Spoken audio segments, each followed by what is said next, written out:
बात जुर्म से जूझते आवाम की हो या समाज में बढ़ते क्राइम ग्राफ की, अपराध की हर सूरत के पीछे छिपा होता है कोई न कोई गुनहगार। नमस्कार, मैं हूं सुमित झा। तफ्तीश की राह में आने वाली हर कड़ी सुराग बनकर पहुंचाती है गुनहगारों को सलाखों के पीछे। तो आप बने रहिए हमारे साथ, क्योंकि हर जुर्म के खिलाफ हमारी तफ्तीश लगातार जारी है।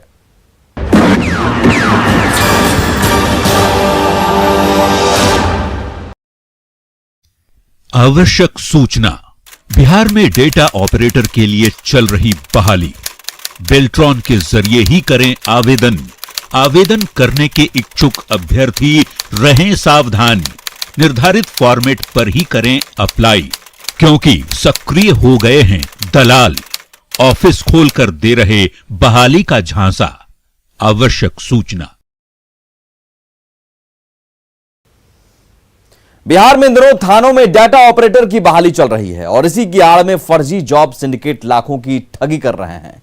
तो सावधान रहिए, क्योंकि हो सकता है कि कहीं आप भी बम्पर नौकरी के झांसा में न फंस गए हों। ये रिपोर्ट देखिए।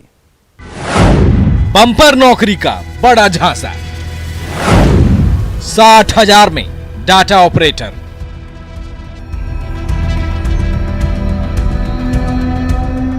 क्या आप नौकरी चाहते हैं? क्या आप थाने में कंप्यूटर चलाना चाहते हैं? क्या नौकरी का जुगाड़ नहीं बैठ रहा? ये ऐसे सवाल हैं जो हर बेरोजगार युवा को झकझोर कर रख देता है। और यहीं पर बम्पर नौकरी का झांसा देकर बेरोजगार युवाओं से लाखों ऐंठ लिए जाते हैं। कैमूर में फर्जी जॉब सिंडिकेट का खुलासा हुआ है, जो बिहार के थानों में डेटा ऑपरेटर पद पर नौकरी दिलाने के नाम पर लाखों की ठगी कर रहा था, वो भी ऑफिस खोलकर। पूरे मामले से पर्दा तब उठा जब एक अभ्यर्थी थाने में अपना सत्यापन कराने पहुंच गया। निसाम सर्विसेज प्राइवेट लिमिटेड एक कंपनी है पटना में, जो फर्जी कंपनी है। इसके द्वारा अभ्यर्थियों को आवेदन दिया गया कि हम डाटा एंट्री ऑपरेटर के रूप में आप लोगों की पोस्टिंग करवाएंगे थानों में। उनसे पैसे की मांग की गई, प्रत्येक कैंडिडेट से 60,000 रुपये। उनका एग्ज़ाम भी कंडक्ट कराया गया। ये सारा मामला 9 तारीख को मेरे कार्यालय में प्रकाश में आया, जब एक अभ्यर्थी हमारे पास में इसके सत्यापन के लिए आए। जैसे ही अभ्यर्थी थाने पहुंचा, पुलिस एक्शन में आ गई और नौकरी दिलाने के नाम पर ठगी करने वाले गिरोह के 2 आरोपी को गिरफ्तार कर लिया। अभी तक के अनुसंधान और पूछताछ के आधार पर ये बात पूर्णतः स्पष्ट हो चुकी है कि एक फर्जी कंपनी थी जो कि छात्रों को मिसगाइड कर रही थी। इस आधार पर 2 लोगों की गिरफ्तारी की गई है, जिसमें एक का नाम सिकंदर कुमार है जो छपरा के रहने वाले हैं, दूसरे का नाम राजेश कुमार है जो कैमूर जिले के रहने वाले हैं। इन दोनों को गिरफ्तार करके जेल भेजा जा रहा है। पटना के बोरिंग रोड में निसाम सर्विसेज प्राइवेट लिमिटेड के नाम से ठगों ने ऑफिस भी खोल रखा था। पुलिस को ऑफिस से लैपटॉप, स्कैनर, ATM, 40,000 कैश सहित ज्वाइनिंग लेटर भी मिला है। अभी तक कैमूर के 25 अभ्यर्थी बम्पर नौकरी के झांसे में फंस चुके हैं। इसमें 40,000 रुपये बरामद किए गए हैं, ATM कार्ड्स बरामद किए गए हैं, मोबाइल बरामद किए गए हैं 2। इसके अलावा एक लैपटॉप है, एक डेस्कटॉप है, 4 कीबोर्ड है और जो बहुत विभिन्न सारे दस्तावेज हैं और जो इनके ऑफर लेटर हैं, उन सबको जब्त किया गया। अब पुलिस पूरे सिंडिकेट का पर्दाफाश करने में जुटी है। कैमूर से संवाददाता प्रमोद कुमार की रिपोर्ट, न्यूज़ 18। हर गुजरते दिन के साथ साइबर क्रिमिनल और अधिक स्मार्ट होते जा रहे हैं। अब शातिर साइबर ठग बिना किसी OTP और पासवर्ड के ATM से पैसे छूमंतर कर देते हैं। मध्य प्रदेश में बिहार के ऐसे ही 3 साइबर क्रिमिनल को गिरफ्तार किया गया है। ATM कार्ड आपकी जेब में होगा, लेकिन कार्ड पर कंट्रोल हैकर्स का होगा, क्योंकि OTP पासवर्ड के बिना अकाउंट हो रहा हैक। शातिर हैकर्स से सावधान।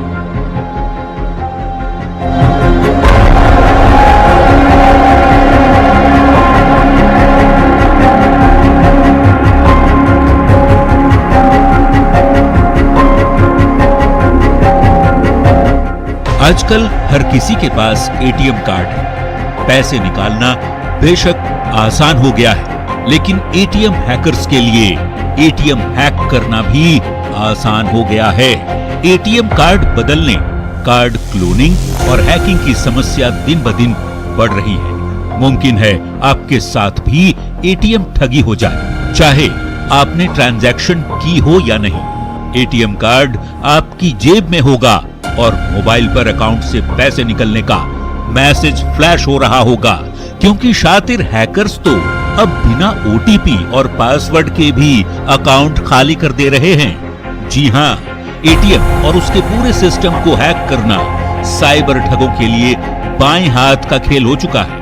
यह खुलासा मध्य प्रदेश के सिंगरौली से गिरफ्तार 3 साइबर हैकर्स ने किया है, जो बिना ओटीपी और बगैर पासवर्ड पूछे लोगों के बैंक खातों से पैसे उड़ा लेता था। एटीएम का कैबिनेट खोल करके उसमें एक चिप लगा देते थे। ये उस चिप का बेसिकली काम ये होता था कि जो भी व्यक्ति एटीएम कार्ड अपना इंसर्ट करता था पैसा निकालने के लिए, तो उस चिप के माध्यम से उसका पूरा डेटा उसमें ट्रांसफ़र हो जाता था। और एक व्यक्ति इनका पीछे खड़ा होता था लाइन में लोगों के साथ में, जो उस व्यक्ति के एटीएम कार्ड का सीवीसी जो नंबर होता है उसको देख लेता था। इस तरीके से 8-10 जब भी इनके इस तरह से क्लोनिंग हो जाती थी तो उसको ले जा करके लैपटॉप के माध्यम से पूरा डेटा ट्रांसफ़र कर लेते थे। और ऐसे एटीएम कार्ड जिसके डाटा इरेज करके ये लोग रखे हुए होते थे उसमें उसकी क्लोनिंग कर लेते थे, और ये कहीं भी किसी भी जगह पर बैठ करके आसानी से व्यक्ति का पैसा निकाल लेते।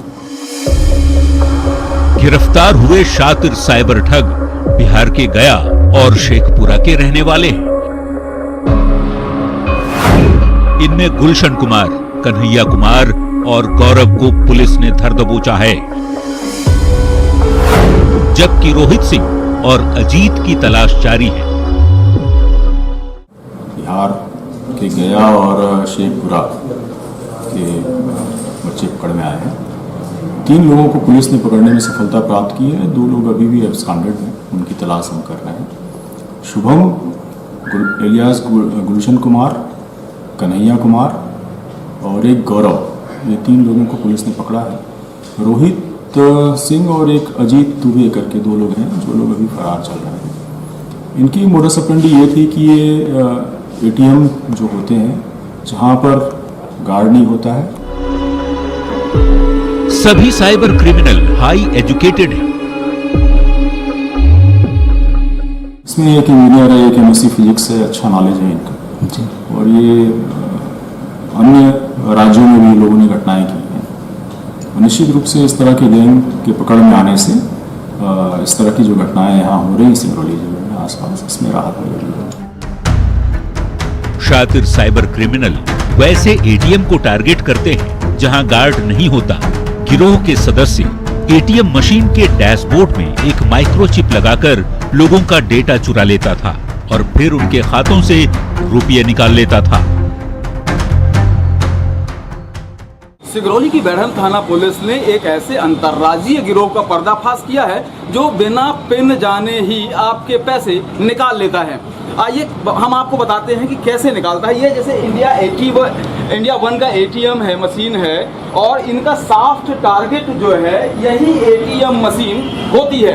असल में जो आरोपी हैं वो आरोपी इस हिस्से को, एटीएम का जो ये हिस्सा है, इस पैनल को खोलते हैं और खोलने के बाद जहां ये एटीएम स्कैनिंग का हिस्सा है इसके अंदर में एक चिप लगा देते हैं और चिप लगाने के बाद सारे आरोपी एटीएम से बाहर चले जाते हैं। जैसे ही किसी व्यक्ति ने यहां अपना एटीएम डाला तो एटीएम डालने के बाद में एटीएम का पूरा डेटा उनके पास में जो इस तरह के हैकर हैं उनके पास एटीएम का पूरा डेटा चला जाता है।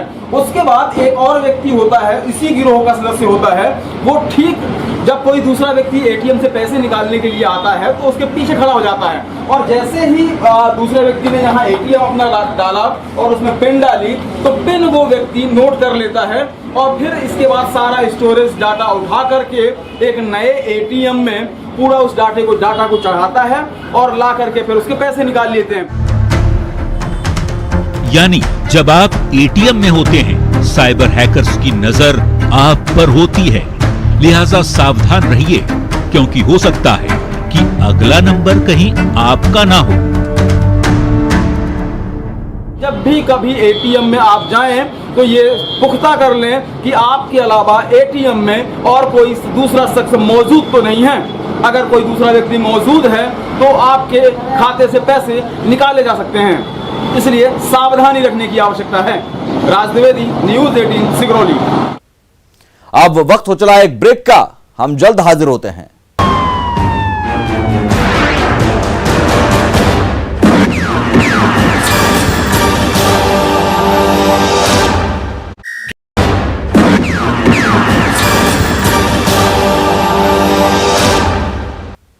ब्रेक के बाद एक बार फिर स्वागत है।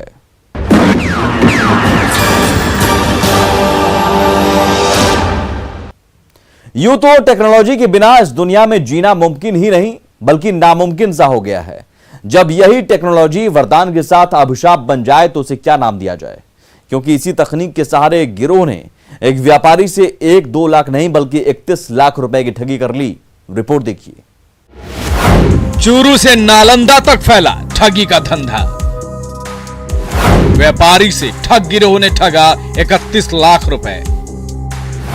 ठगी का मामला दर्ज, तफ्तीश में जुटी खाकी। पुलिस के हत्थे चढ़ा गिरोह का सदस्य।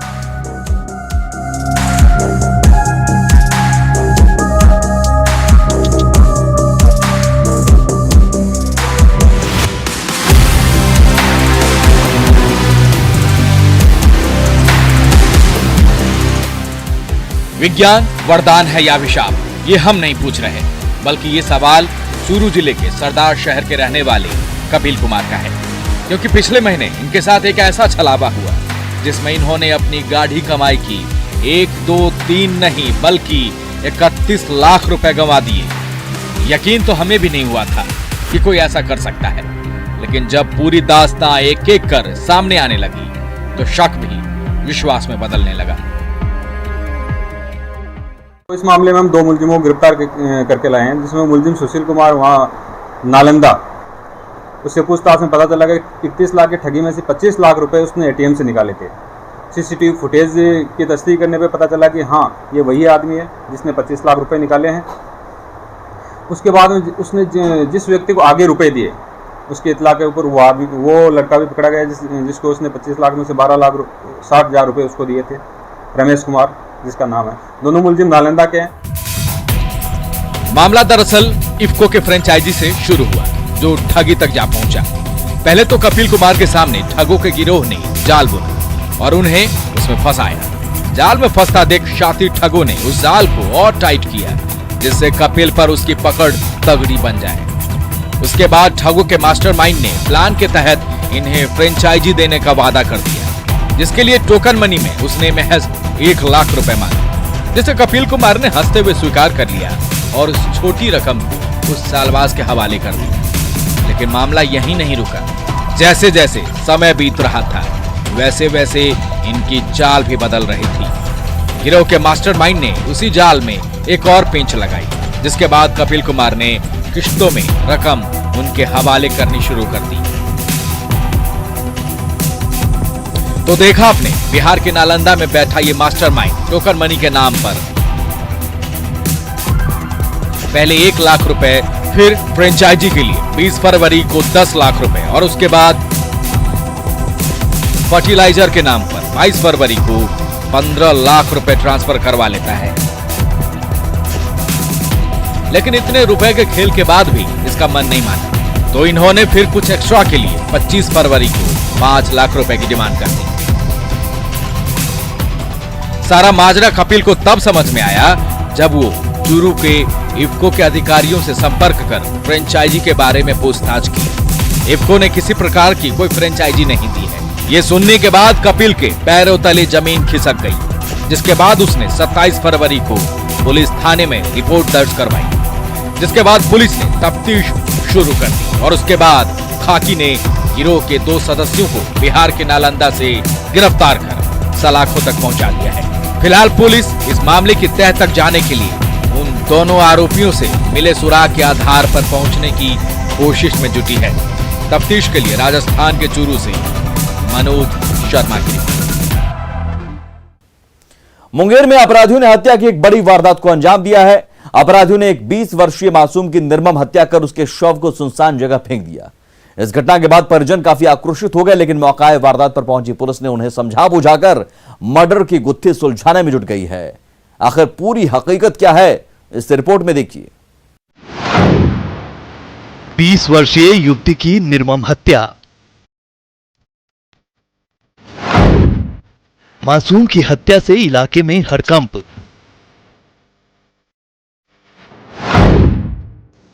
युवती की हत्या से परिजनों में आक्रोश। मर्डर की तफ्तीश में जुटी पुलिस।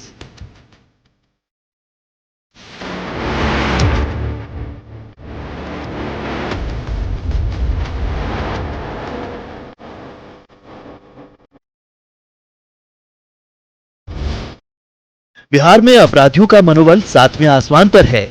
यही वजह है कि अपराधी एक के बाद एक आपराधिक घटनाओं को अंजाम दे रहे हैं। ताजा मामला मुंगेर की है, जहां अपराधियों ने एक 20 वर्षीय मासूम की निर्मम हत्या कर दी। हत्या के इस वारदात से पूरे इलाके में हड़कंप मचा हुआ है। मृतका रोज की तरह घर से बाहर निकली थी और जब युवती बहुत देर होने के बाद तक घर वापस नहीं लौटी तो परिजनों ने उसकी खोजबीन शुरू कर दी। जब युवती का कुछ पता नहीं चला तो परिजनों ने अपने गांव के सरपंच के साथ थाने में गुमशुदगी की रिपोर्ट दर्ज करवाई, जिसके बाद पुलिस ने युवती की खोजबीन शुरू कर दी। वहीं मृत युवती के भाई जब अपनी बहन को दशद्वार पहाड़ पे खोजबीन की तो पहाड़ के गुफा में उसकी बहन का शव पड़ा हुआ मिला और उसकी बहन के चेहरे को बुरी तरह से पत्थर से कुचला गया था और गले में दुपट्टा का फंदा भी लगा हुआ था। करने के लिए 10 बजे निकला, पता घर में थोड़ा लेट हो गया तो खोजबीन किया। उसके बाद जो है कि पुलिस को भी जानकारी मिला तो एक बार आया, देख के खाली चल गया, वो कुछ नहीं बोला। फिर खोजने गए हम लोग तो देखने के लिए लाश पहाड़ी गुफा में मिला। पड़ा है पूरा कपाल में पूरा। देखिए घटना में तो कोई जरूरी है किया, ऐसे थोड़ा होता है। कोई अप्रिय घटना तुम्हारी बहन के साथ तो नहीं किया है ऐसा कुछ? लग रहा है, जांच आएगा देखिएगा। हमको तो लग रहा है कि हुआ है, पूरा तरह से मारा है, मुंह पर बोल्डर मारा है। वहीं घटना की सूचना के बाद मौके पर पहुंची पुलिस ने मासूम के शव को कब्जे में लेकर उसे पोस्टमार्टम के लिए सदर अस्पताल भेज दिया। वहीं डीएसपी साहब ने घटना के बारे में बताया कि मृत युवती के घर से 500 मीटर दूर पहाड़ पर खोजबीन की गई, जहां दशद्वार पहाड़ के पास युवती का शव मिला।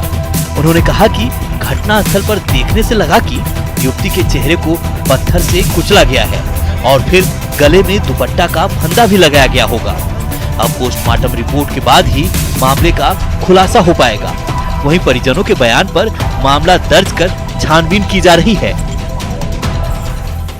एक बच्ची का लाश इसके घर के लगता है 500 मीटर आसपास दूरी में एक पहाड़ के गुफा टाइप में पाया गया, तो हम लोग जाकर देखे और उसके बाद क्या लगता है हत्या हुई है क्या? देखिए अभी तो हत्या हुई है या तो हत्या है तो हम नहीं कह सकते हैं, लेकिन हत्या हुई है ऐसा लगता है कि इसे मार कर, तो लगता है कि इसे ऊपर से ज़्यादा कोई इंजरी ऊपर से बॉडी में नहीं दिख रहा, लेकिन सर पे चोट है, तो फिर हम लोग देखते हैं। और प्रिय लड़की के साथ तो नहीं किया गया कुछ ऐसा कुछ? वो प्रथम दृष्टया ऐसा नजर नहीं आ रहा है कि रेप का मेडिकल रिपोर्ट के लिए उसको लिखेंगे। काली रात में अपराधियों ने जिस वारदात को अंजाम दिया वो दिन के उजाले में बेनकाब तो हुई, लेकिन मासूम के हत्या से इलाके में सनसनी फैल गई। हत्या की वजह को खंगालने और दरिंदों के गिरेबान तक जल्द से जल्द पहुंचने की तमाम हथकंडों को पुलिस इस्तेमाल कर रही है। अब देखना होगा इस मासूम के हत्यारे तक कब तक पुलिस पहुंचती है और कब तक इस मासूम और इसके घर वालों को इंसाफ मिलता है। तफ्तीश के लिए मुंगेर से अरुण की रिपोर्ट, न्यूज़ 18। अपराधी चाहे लाख शातिर हो, तफ्तीश की दिशा अगर सही है तो बच नहीं सकता कोई गुनहगार सलाखों के पीछे जाने से। तो पुलिस चाहे सोई हो, मुजरिम चाहे कोई हो, आप बने रहें हमारे साथ, क्योंकि हर जुर्म के खिलाफ हमारी तफ्तीश लगातार जारी है। नमस्कार।